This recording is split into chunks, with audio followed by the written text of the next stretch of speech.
എന്തിനാണ് കൃഷ്ണൻ ഈ മുരളി പിടിച്ചിരിക്കുന്നത്? അത് വെറും ഒരു സംഗീതം മാത്രമല്ല. ഗോപികമാര് പറയുന്ന കൃഷ്ണന്റെ ഈ മനോഹരമായ മുരളീധര ഭാവം, പലപ്പോഴും നമ്മള് മുരളീധര കൃഷ്ണന്റെ ഒക്കെ രൂപം വീട്ടിൽ കൊണ്ടുവയ്ക്കും. ചിലരാണെങ്കിൽ ഹിന്ദുക്കൾ മൊത്തം ആരെങ്കിലും പറയുന്നതൊക്കെ അങ്ങോട്ട് അന്ധമായി എടുത്തു കളയും. അങ്ങനെ ഒരു സംശയരോഗം മനുഷ്യർക്കുണ്ട്. അതുകൊണ്ടാണ് ചില വീട്ടിലൊക്കെ പോയ മുരളീധരന്റെ മുരളിയൊക്കെ അഴിച്ചു വെക്കും. ഗുരുവായൂരിന്ന് വിഗ്രഹമൊക്കെ വാങ്ങിച്ചുകൊണ്ടുപോകും.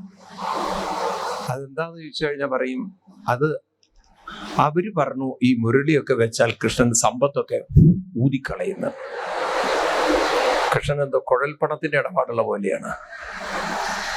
ഞാൻ കഴിഞ്ഞ ദിവസം ഒരു വീട്ടില് പോയപ്പോ അവിടെ കൃഷ്ണന്റെ വിഗ്രഹത്തില് മുരളി ഓടക്കുഴലില്ല, അതിന് പകരം വെച്ചിരിക്കണമെന്ന് വെച്ചാൽ മാതൃഭൂമി പേപ്പറാ. ചോദിച്ചു, മാതൃഭൂമി കൃഷ്ണൻ എന്ന് മുതലാ പോകാന്ന് തുടങ്ങിയതെന്ന്. അപ്പൊ പറയും, സ്വാമി അതിന്റെ ഓടക്കുഴൽ അന്ന് ആരോ പറഞ്ഞിട്ട് അഴിച്ചു മാറ്റി, ഇപ്പൊ അത് കിട്ടാനില്ല എവിടെയാണ്. ഇപ്പം ആൾക്കാരൊക്കെ ചോദിക്കാൻ തുടങ്ങി, മുരളിയില്ലാത്ത കൃഷ്ണൻ അയ്യോ അത് പാടില്ലല്ലോ. അപ്പോഴാണ് എന്ത് ചെയ്തത്, അതിന് പകരം പേപ്പർ ചുരുട്ടി വെച്ചിരിക്കുന്നത്. എന്തിനാണ് കൃഷ്ണൻ ഈ മുരളി പിടിച്ചിരിക്കുന്നത്? അത് വെറും ഒരു സംഗീതം മാത്രമല്ല, ജീവിതം സംഗീതമാക്കണം എന്നൊരു സന്ദേശം അതിലുണ്ട്. മനസ്സിലായില്ലേ? അതൊരു വലിയ തത്വവും കൂടി കാണിച്ചു തരികയാണ്. മുരളി മനുഷ്യദേഹമാണ്, മറക്കരുത്. ഓടക്കുഴൽ ഉള്ളുപൊള്ളയായ മുളന്തണ്ട്, 9 ദ്വാരമുള്ള മുളന്തണ്ട്, നവദ്വാരമുള്ള ശരീരമാണ്. അതുകൊണ്ടാണ് മരിച്ചു കഴിഞ്ഞാൽ മനുഷ്യ ശരീരം 9 കമ്പുകൾ വെച്ച് കോണി പോലെയാക്കി അതിൽ കെട്ടി കൊണ്ടുപോയി ക്രിമേറ്റ് ചെയ്യണം. ഇന്നും ഉത്തരദേശങ്ങളിൽ മുളയിൽ കെട്ടി ബോഡി കൊണ്ടുപോകുന്നത് കാണാം നമുക്ക്. ഇവിടെ കേരളത്തിൽ നമുക്കതൊക്കെ പോയി.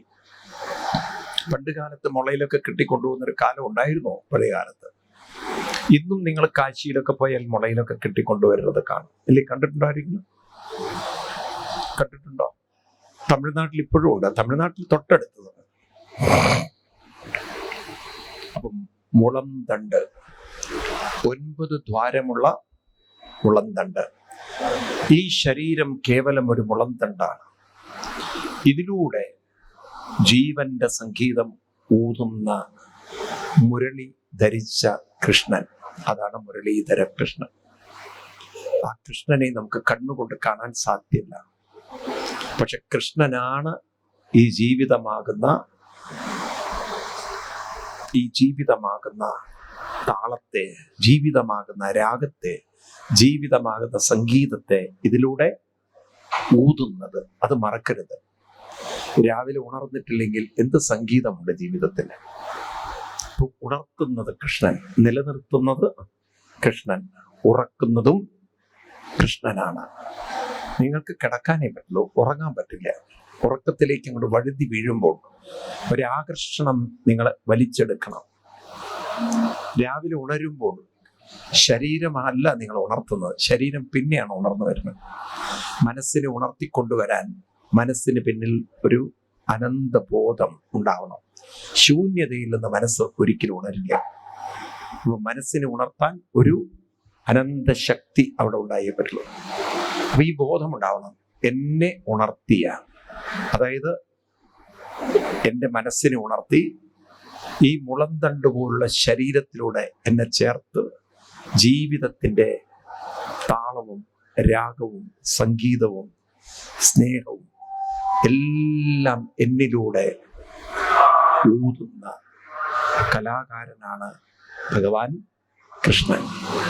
ഓരോരുത്തരിലും ആരുണ്ട്? ഈ കലാകാരനുണ്ട്.